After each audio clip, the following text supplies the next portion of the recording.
This is Red Carpet Fly's News on the Fly, bringing you daily unique and interesting entertainment, celebrity, and luxury news. I hope everyone had a happy President's Day.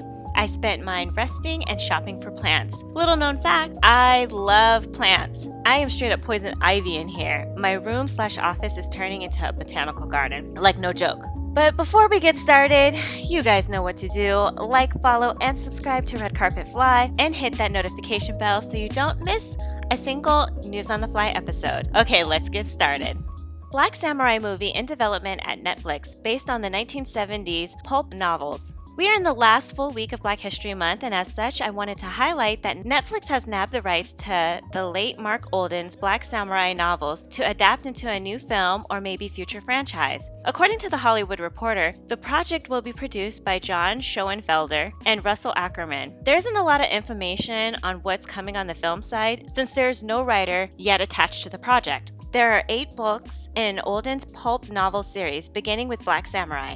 The stories were about Robert Sand, an American soldier in Japan who studies martial arts and works as an agent of Dragon, Defense Reserve Agency, Guardian of Nations. We've seen Sand before on the big screen in the form of actor Jim Kelly, Enter the Dragon, who starred in the 1977 blaxploitation film Black Samurai, which was also based on the novel. That film was directed by Al Adamson and was written by B. Reddick. In the Black Samurai novel, we meet Sand, who is an expert in martial arts and the only non-Japanese person to be trained by a Japanese samurai master. Olden, the author of the book series, was a black belt in both Aikido and Karate. Sand is an American GI who is shot in Tokyo while trying to protect an old man from drunken American soldiers. That old man is Master Konuma, who becomes Sand's sensei. He learns to use a sword, perform martial arts, and is the strongest fighter his sensei has ever trained. When Master Konuma is killed by a terrorist gang, however, Sand goes off on a quest for vengeance with his sword in hand. This sounds ripe for a film, particularly with Netflix money behind it, but this isn't the only Netflix project about a Black Samurai.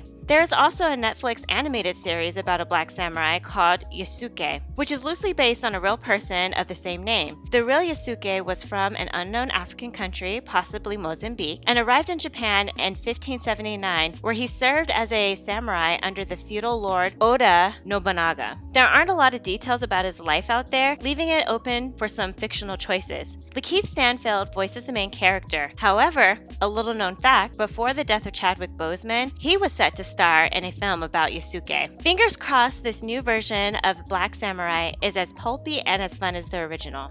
In other news, Wendy Williams' show is ending. I'm sure many of you have already heard this news, but I wanted to comment on this story. A spokesperson for Williams confirmed the news to CNN in a statement on Tuesday. It has been a challenging time for Wendy as she deals with her health issues. She's incredibly grateful to Dunbar Mercury, to Sherry, and everybody else who has supported the show through this time, Williams rep Howard Bragman said. She, more than anyone, understands the reality of syndicated television. You can't go to the marketplace and sell a show that's maybe the Wendy show. She understands why this decision was made from a business standpoint and has been assured by Dunbar Mercury that should her health get to a point where she can host again, and should her desire be that she wants to host again, that she would be back on TV at that time. Taking Wendy's time slot will be the talk show veteran Sherry Shepherd, who made the announcement on the Wendy Williams show this morning. Shepherd's new show will be called Sherry. Just to add a little bit more context to this news story, I heard through the grapevine that this comment from Wendy is total BS and that her publicist is not speaking on her behalf and issued this statement without Wendy even knowing.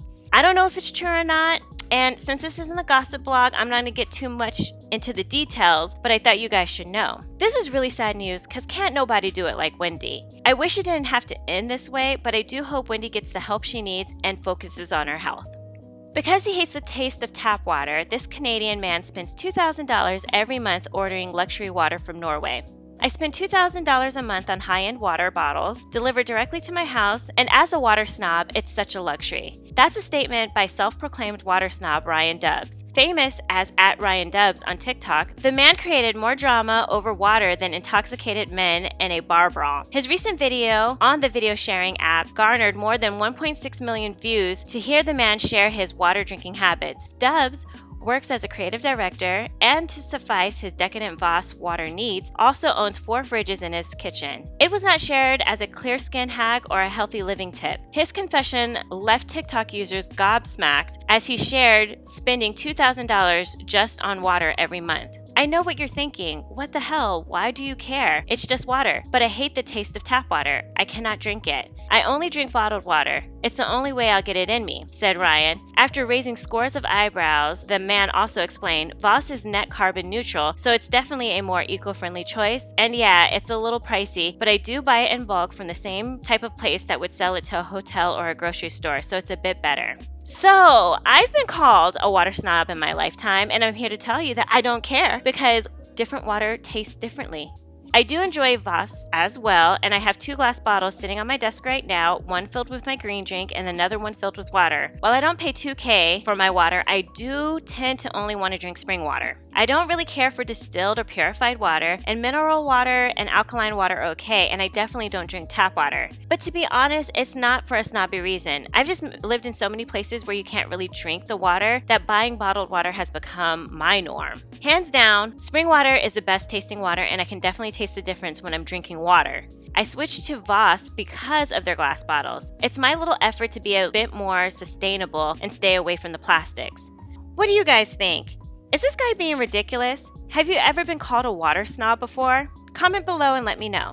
Well, that's it for Red Carpet Fly's News on the Fly. Please like, follow, and subscribe to our YouTube channel, Red Carpet Fly, and also follow us on Instagram and Twitter at Red Carpet Fly. And until tomorrow, always stay fly.